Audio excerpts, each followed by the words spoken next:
नमस्कार मंडळी, श्री स्वामी समर्थ. स्वागत आहे तुमचे माझ्या यूट्यूब चॅनलवरती. आजचा दिवस तुम्हाला खूप छान सुखाचा आनंदाचा जाओ हीच मी स्वामींच्या चरणी प्रार्थना करते आणि आज या नवीन व्हिडिओला सुरुवात करते. येत्या 12 ऑगस्टला म्हणजेच बुधवारी आहे आषाढ अमावस्या. या आषाढ अमावस्येला दीप अमावस्या, दर्श ठाणवई अमावस्या या नावाने सुद्धा ओळखले जाते. आषाढ अमावस्या ही अतिशय महत्त्वाची अमावस्या मानली जाते, कारण या अमावस्येनंतरच लगेच पवित्र अशा श्रावण महिन्याची सुरुवात होते. आषाढ अमावस्या ही दीपपूजन, पितृपूजन आणि दानधर्म यासाठी अत्यंत महत्त्वाची तिथी मानली जाते. या आषाढ अमावस्येच्या दिवशी देवघरातील तसेच आपल्या घरातील सर्व दिव्यांची स्वच्छता करून त्यांची पूजा करण्याची परंपरा आहे आणि म्हणून या अमावस्येला दिव्यांची अमावस्या असे म्हणतात. या दिवशी पवित्र स्नान व पूर्वजांचे स्मरण केल्याने सुख, शांती आणि समृद्धी मिळते. या आषाढ अमावस्येच्या दिवशी काही उपाय केल्याने आपल्या जीवनातील अनेक गोष्टींवरती प्रभाव पडतो. त्यामुळे ज्योतिषशास्त्रात आषाढ अमावस्येला महत्त्वाचे स्थान आहे. या आषाढ अमावस्येच्या दिवशी आपल्या मुलांचे सुद्धा औक्षण केले जाते, कारण आपली मुलं ही सुद्धा वंशाची दिवे असतात आणि म्हणून या दिवशी मुलांची पूजा करणे सुद्धा खूप जास्त शुभ मानले जाते. या दिवशी मुलांचे औक्षण केल्याने त्यांची बुद्धी, ज्ञान, एकाग्रता आणि मुलांच्या उत्तम आरोग्यासाठी खूप जास्त शुभ मानले जाते. धार्मिक दृष्टीने आषाढ अमावस्येचा दिवस हा अतिशय महत्त्वाचा असल्यामुळे या दिवशी खास करून आपल्या मुलांसाठी काही उपाय जे आहेत तर ते केले जातात. आज व्हिडिओमध्ये मी तुम्हाला एक अत्यंत प्रभावी असा उपाय सांगणार आहे.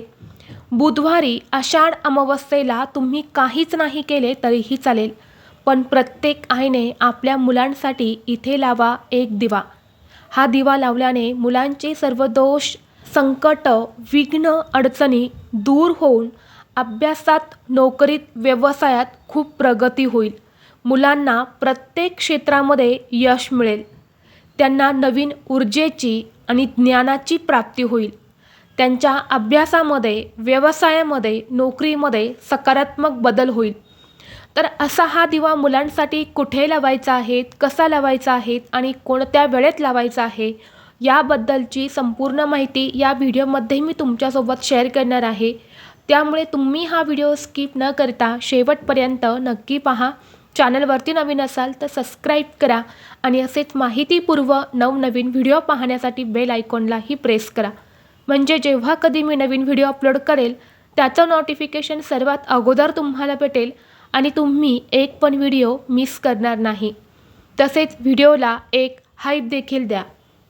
आज या व्हिडिओमध्ये मी तुम्हाला जो उपाय सांगणार आहे तर हा उपाय आपल्याला आषाढ अमावस्येला करायचा आहे. या आषाढ अमावस्येचा प्रारंभ 11 ऑगस्टला रात्री 1:53 होणार आहेत आणि समाप्ती 12 ऑगस्टला रात्री 11:06 होणार आहेत. उदय तिथीनुसार 12 ऑगस्टला बुधवारी ही आषाढ अमावस्या म्हणजेच दीप अमावस्या साजरी केली जाणार आहे आणि हा उपाय आपल्याला या दीप अमावस्येच्या दिवशी संध्याकाळी करायचा आहे. संध्याकाळी 6 नंतरनं अगदी तुम्ही रात्री 11 वाजेपर्यंत हा उपाय कधीही करू शकता. जेव्हा तुम्ही मुलांसाठी हा दिव्याचा उपाय करता तेव्हा मुलांच्या जीवनात सकारात्मक परिणाम होतो.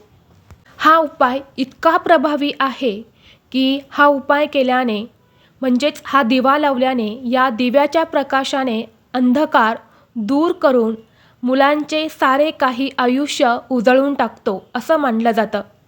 त्याचप्रमाणे संकटाच्या अंधकाराला चिरून सर्व संकट दूर करून मुलांचे आयुष्य नवी उमेद, शक्ती, ऊर्जेने भरून निघते अशी धार्मिक मान्यता आहे. प्रत्येक आईला आपल्या मुलांच्या उज्ज्वल भविष्याची काळजी असते. माझा मुलगा किंवा माझी मुलगी कोणत्याही क्षेत्रामध्ये मागे राहता कामा नये. त्यांना प्रत्येक क्षेत्रामध्ये यश मिळावं. त्यांच्या जीवनातील जे काही संकट, अडचणी, अडथळे, दुःख किंवा दोष आहेत तर ते काही सर्व दूर होण्यासाठी आपल्याला हा उपाय जो आहे तर तो करायचा आहे. दिवा हा बुद्धीचे, ज्ञानाचे प्रतीक असतो. दिव्यामध्ये अनेक प्रकारच्या सकारात्मक ऊर्जा असतात आणि या ऊर्जा आपल्या घरासाठी, मुलांसाठी खूप महत्त्वाच्या असतात. त्यांना प्रत्येक क्षेत्रामध्ये यश मिळावं यासाठी हा जो दिवा आहे तर हा आपल्याला लावायचा आहे. हा दिवा तुम्ही तुमच्या घरातील अगदी लहान मुलांपासून ते मोठ्यांपर्यंत, अगदी लग्न झालेल्या मुलामुलींसाठी सुद्धा हा उपाय जो आहे तर तो तुम्ही करू शकता. तुमची मुलं शिक्षण घेत आहे, शाळेत जात आहे, नोकरी करत आहे किंवा एखादा व्यवसाय करत आहे, तर अशा प्रत्येक मुलं आणि मुलींसाठी हा उपाय जो आहे तर तो आपल्याला करायचा आहे. आता जो उपाय मी तुम्हाला सांगणार आहे ना, हा उपाय आपण वर्षातून एकदाच करू शकतो. तो म्हणजे आषाढ अमावस्येच्या दिवशी, म्हणजेच दीप अमावस्येच्या दिवशी. त्यामुळे प्रत्येकाने हा उपाय जो आहे तर तो करायचा आहे. म्हणजे प्रत्येक आईने आपल्या मुलांच्या उज्ज्वल भविष्यासाठी, दिव्यासारखा लख्ख प्रकाश आपल्या मुलांच्या आयुष्यात येण्यासाठी हा उपाय जो आहे तर तो आपण करणार आहे. आता उपाय करण्यासाठी आपल्याला कणकेचे दिवे बनवायचे आहेत. 5 या संख्येमध्ये आपल्याला कणकेचे दिवे तयार करायचे आहेत. आता हे कणकेचे दिवे तुम्ही गव्हाच्या पिठाचे किंवा तांदळाच्या पिठाचे बनवू शकतात. बाजरीचं पीठ वापरायचं नाही किंवा ज्वारीचं पीठसुद्धा वापरायचं नाही. एक तर तुम्ही गव्हाचं पीठ वापरू शकता किंवा तांदळाचं पीठ वापरू शकता. थोडंसं गव्हाचं पीठ घ्यायचं आहे, त्यामध्ये 1 चमचाभर रवा टाकायचा आहे. यानंतर तुम्हाला अर्धी वाटी गुळाचं पाणी करायचं आहे आणि त्या गुळाच्या पाण्यामध्ये तुम्हाला हे जे कणिक आहे तर ते व्यवस्थित मळून घ्यायचं आहे. कणिक मळताना त्यामध्ये थोडंसं मीठ आणि थोडंसं तूपसुद्धा घालायचं आहे आणि असे कणकेचे तुम्हाला अगदी छोटे छोटे आकाराचे 5 या संख्येमध्ये दिवे तयार करायचे आहे. यानंतर हे जे दिवे आहेत तर हे तुम्हाला उकडून घ्यायचे आहेत. ते उकडायचे कसे, तर एका पातेल्यामध्ये पाणी घ्यायचं आहे, त्यावरून तुम्हाला एक चाळणी ठेवायची आहेत आणि त्या चाळणीमध्ये हे दिवे तुम्हाला ठेवायचे आहेत आणि वरून एखादी झाकणी घालून हे दिवे जे आहेत ते 10 मिनिटांसाठी तुम्हाला उकडवून घ्यायचे आहेत. यानंतर हे दिवे तुम्हाला काढून एका ताटामध्ये ठेवायचे आहेत. एका लाईनमध्ये हे दिवे तुम्हाला ताटामध्ये ठेवायचे आहेत. गोल आकार करून ठेवू नका. आता एका ताटामध्ये हे 5 दिवे ठेवल्यानंतर या दिव्यामध्ये आपल्याला लांब कापसाची वात लावायची आहे. फुलवात अजिबात लावायची नाही.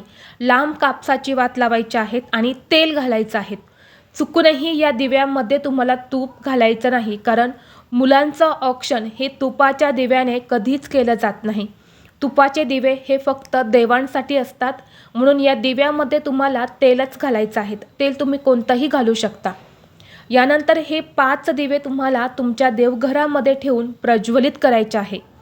दिवे प्रज्वलित केल्यानंतर प्रत्येक दिव्याला हळद, कुंकू आणि अक्षदा आणि 1 फूल अर्पण करायचं आहे. यानंतर सर्वप्रथम या दिव्यांनी आपल्या देवघरातील देवांना ववाळून घ्यायचं आहे. जी बाळकृष्णांची मूर्ती असते तर त्यांना ववाळून घ्यायचं आहे आणि यानंतर देवघरासमोरच आपल्याला एक पाट ठेवायचा आहे किंवा एक आसन ठेवायचं आहे आणि त्या आसनावरती किंवा त्या पाटावरती आपल्या मुलांना बसवायचं आहे. मुलांना पाटावरती बसवल्यानंतर मुलांच्या डोक्यावरती एखादा रुमाल ठेवायचा आहे आणि यानंतर मुलांच्या कपडावरती कुंकवाचा गंध लावायचा आहे. गंध लावल्यानंतर त्यावर तुम्हाला थोड्याशा अक्षदासुद्धा लावायच्या आहेत आणि यानंतर या 5 दिव्यांनी मुलांचं औक्षण करायचं आहे. मुलांना ववाळून घ्यायचं आहे. क्लॉकवाईज ज्या प्रकारे घड्याळाचा काटा फिरतो त्या प्रकारे 3 वेळा तुम्हाला ववाळून घ्यायचं आहे. आणि जेव्हा तुम्ही मुलांचं औक्षण करणार आहे, मुलांना ओवाळणार आहे, तेव्हा तुम्हाला म्हणायचं आहे, मुला तुला उदंड दीर्घ आयुष्य लाभो, तुझ्या सर्व कार्याला तुला सिद्धी यश मिळो, तू दीर्घयुष्य हो, तुला उत्तम आरोग्य लाभो आणि तुझ्या जीवनात धनधान्याची समृद्धी येवो, तुझ्यावर कोणतेही दुःख संकट येऊ नये, असं तुम्हाला म्हणायचं आहे. आता या दिव्यांनी मुलांचं औक्षण करून झाल्यानंतर दिवे हे साईडला ठेवायचे आहेत आणि आपल्या उजव्या हातामध्ये थोडीशी मोहरी घ्यायची आहे. पिवळी किंवा काळी मोहरी घ्या आणि थोडंसं मीठ घ्यायचं आहे आणि मुलांवरून तुम्हाला डोक्यापासून ते खाली पायापर्यंत 7 वेळा उतरवून घ्यायचं आहे आणि घराच्या बाहेर जाऊन ते तुम्हाला फेकून द्यायचं आहे किंवा घरीच तुम्ही तवा गरम करा आणि त्या तव्यावरती या दोन्ही वस्तू टाकून त्या तुम्हाला जाळून टाकायच्या आहेत. आणि यानंतर हे जे दिवे आहे तर हे दिवे आपल्याला जिथे आपल्या मुलांची रूम आहे, जिथं आपली मुलं दररोज बसून अभ्यास करतात, तर त्या ठिकाणी पूर्व दिशेला या सर्व दिव्यांच्या वाती करून हे दिवे जे आहेत तर तिथे ठेवायचे आहेत. म्हणजे दिव्यांची वात ही पूर्वेकडे येईल अशा पद्धतीने हे दिवे तुम्हाला त्या ताटामध्येच तुमच्या मुलांच्या रूममध्ये किंवा जिथं तुमची मुलं अभ्यास करतात तर त्या जागेवरती ठेवून द्यायचे आहेत. ते शक्य नसेल तर मग तुमच्या देवघरामध्येच तुम्ही पूर्व दिशेला हे दिवे जे आहेत तर ते तोंड करून लावू शकता. कारण वास्तुशास्त्रानुसार मुलांच्या उज्ज्वल भविष्यासाठी, चांगल्या आरोग्यासाठी आणि बुद्धीच्या विकासासाठी दिव्यांची वात जी आहे तर ती पूर्व दिशेला करून लावावी. यामुळे आपल्या मुलांची भरभरून प्रगती होते. तसेच या दिशेला या दिव्यांची वात करून लावल्याने मुलांमध्ये एकाग्रता वाढते आणि त्यांच्या अभ्यासामध्ये सुद्धा सकारात्मक बदल होतो आणि त्यांचे आयुष्य दीर्घयुषी होते. चुकूनही जेव्हा तुम्ही मुलांचं औक्षण करणार आहे तेव्हा मुलांचं तोंड हे दक्षिण दिशेला येणार नाही किंवा दिव्याची वात ही सुद्धा दक्षिण दिशेला येणार नाही याची विशेष काळजी घ्या. कारण दक्षिण दिशा ही यमराजाची दिशा आणि पितरांची दिशा मानली जाते, म्हणून त्या दिशेला तोंड करून मुलांचं औक्षण करू नका आणि त्या दिशेला दिव्याची वात येईल अशा पद्धतीने सुद्धा मुलांचे हे दिवे ठेवू नका. आता जर तुमच्या घरामध्ये 2 मुलं असतील किंवा 3 मुलं असतील तर मग किती दिवे बनवायचे, तर 5च दिवे बनवायचे आहेत आणि या 5च दिव्यांनी दोन्ही मुलांना ओवाळायचं आहे. प्रत्येक मुलासाठी वेगवेगळे दिवे बनवायची गरज नाही. फक्त शेवटी जी तुम्ही मोहरी आणि मीठ उतरवणार आहे तर ते वेगवेगळं घ्यायचं आहे. एका मुलावरून हा उतारा केल्यानंतर पुन्हा दुसऱ्या मुलासाठी ते वापरायचं नाही. तर अशा पद्धतीने हा छोटासा उपाय तुम्हाला आषाढी अमावस्येला आपल्या मुलांसाठी प्रत्येक आईने करायचा आहे. बघा, खूप जास्त प्रभावी हा उपाय आहे. आपल्या स्वामींच्या केंद्रामध्ये हा उपाय सांगितलेला आहे. त्यामुळे प्रत्येकाने हा उपाय नक्की करा. इतर कोणते उपाय तुम्ही करा किंवा करू नका, पण आपल्या मुलांच्या भविष्यासाठी, चांगल्या आरोग्यासाठी आपल्याला हा उपाय नक्की करायचा आहे. जर तुमच्या घरामध्ये सुतक असेल तर हा कोणताही उपाय तुम्ही करू नका. कारण घरामध्ये सुतक असेल ना तर दिवासुद्धा प्रज्वलित केला जात नाही. म्हणून तुम्हाला कोणतेही उपाय किंवा दिव्यांची पूजा जी आहे तर ती करता येणार नाही. तर ही अत्यंत महत्त्वाची माहिती मला तुमच्यापर्यंत शेअर करायची होती. व्हिडिओ तुम्हाला आवडला तर लाईक करा, चॅनलवरती नवीन असाल तर सबस्क्राईब करा आणि हा व्हिडिओ आपल्या मित्रपरिवारासोबत जास्तीत जास्त शेअर करा. चला तर मग भेटू असंच पुढल्या एका नवीन व्हिडिओमध्ये. तोपर्यंत सर्वांना श्री स्वामी समर्थ.